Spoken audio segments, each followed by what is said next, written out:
महाराज जी के आज के विशेषांक में रक्षा सूत्र परिवार के सभी सदस्यों का हार्दिक स्वागत है। बाबा जी के भक्तों को राम राम। जिस क्षेत्र में मंदिर बना था वह शहर के मुख्य भाग से बहुत दूर था और स्थानीय लोग उस स्थान से दूर रहते थे। इसका कारण केवल दूरी ही नहीं थी बल्कि यह भी थी कि यह स्थान पहले बच्चों के कब्रिस्तान के रूप में कुख्यात था। जिस क्षेत्र में मंदिर बना था वह शहर के मुख्य भाग से बहुत दूर था और स्थानीय लोग उस स्थान से दूर रहते थे। इसका कारण केवल दूरी ही नहीं था बल्कि यह भी था कि यह स्थान पहले बच्चों के कब्रिस्तान के रूप में कुख्यात था।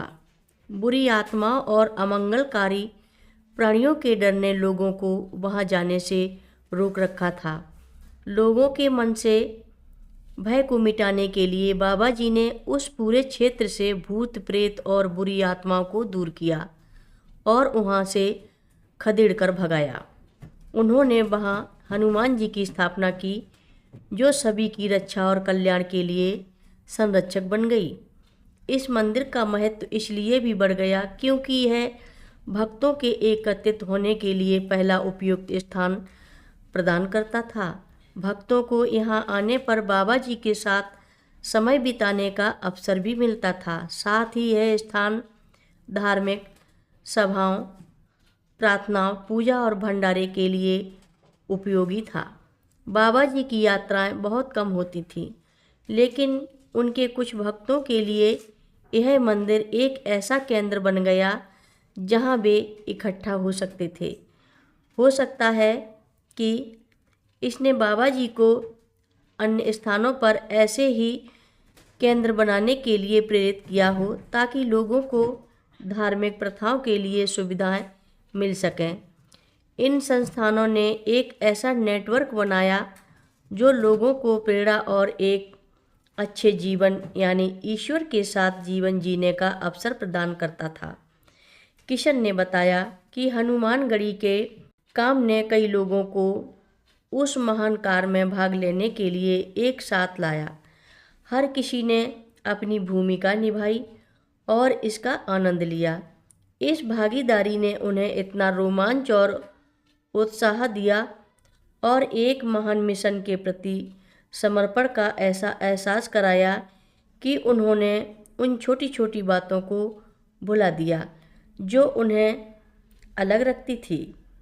उनके दिलों में यह महसूस हुआ कि वहाँ हनुमान जी की कृपा है और वे विश्वास करने लगे कि हनुमान जी उन्हें हर संभव हर तरीके से सहायता और मार्गदर्शन करने के लिए वहाँ आएंगे ताकि उनके जीवन में पुल बनाए जा सकें। हनुमान जी उनके आराध्य देवता बन गए, न केवल शास्त्रों के उनके ज्ञान के कारण बल्कि मंदिर निर्माण में उनकी भागीदारी के कारण।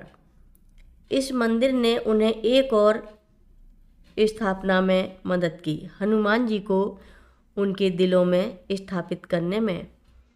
बाबा जी हर चीज़ में शामिल थे। उनके बिना कोई काम नहीं हो सकता था। जैसे रामायण में जब वानरों ने समुद्र पर पुल का निर्माण किया था और श्री राम किनारे पर खड़े होकर देख रहे थे, वैसे ही वानरों ने सारा निर्माण किया और बाबा जी वहाँ दर्शक के रूप में बैठे थे। इसमें बाबा जी के हर भक्त के लिए एक शक्तिशाली संदेश छुपा हुआ था। बाबा जी शायद ही कभी अपने भौतिक स्वरूप में उपस्थित रहते थे, लेकिन वे हमेशा सर्वव्यापी दर्शक के रूप में वहाँ होते थे। उन्हें हमेशा याद करने, अपने काम में उनसे प्रेरणा और मार्गदर्शन मांगने और पूरी ऊर्जा और विश्वास के साथ काम करने से सफलता सुनिश्चित होती है। जब संकट आता है और काम मुश्किल हो जाता है, अगर हम इसे उनकी ओर सौंप दें और अपनी असहायता व्यक्त करें तो वे इसका समाधान जरूर करते थे। किशन ने कहा कि भक्तों को यह सबक सीखना था, विशेष रूप से उस समय जब वे अपनी सबसे बड़ी उपलब्धि महसूस कर रहे होते थे। मंदिर के उद्घाटन को सबसे उपयुक्त तरीके से मनाया जाना था, जिसमें पूजा, हवन और सभी के लिए प्रसाद की व्यवस्था थी। इस खबर ने उस क्षेत्र के बड़े हिस्से में फैलना शुरू कर दिया और लोग आने लगे। हर कोई मिशनरी उत्साह के साथ काम कर रहा था और आश्वस्त था कि भंडारे की तैयारी, जो जल्द ही शुरू होने वाली थी, पूरी तरह से त्रुटिरहित थी। कथा लंबी है। आगे की कथा सभी भक्तों को अगले भाग में सुनाएंगे। हर रोज महाराज जी की कथाएं सुनने के लिए सभी भक्तों का धन्यवाद। सभी भक्त रक्षा सूत्र चैनल को सब्सक्राइब करें, शेयर करें, लाइक करें, घंटी बजाना ना भूलें। कमेंट बॉक्स में लिख भेजें, जय नीप करोरी बाबा जी महाराज। सभी भक्त मिलकर बोलो, नीप करोरी बाबा जी महाराज की जय जय बोलो। सिद्धि माता की जय जय बोलो। जय श्री राम बोलो।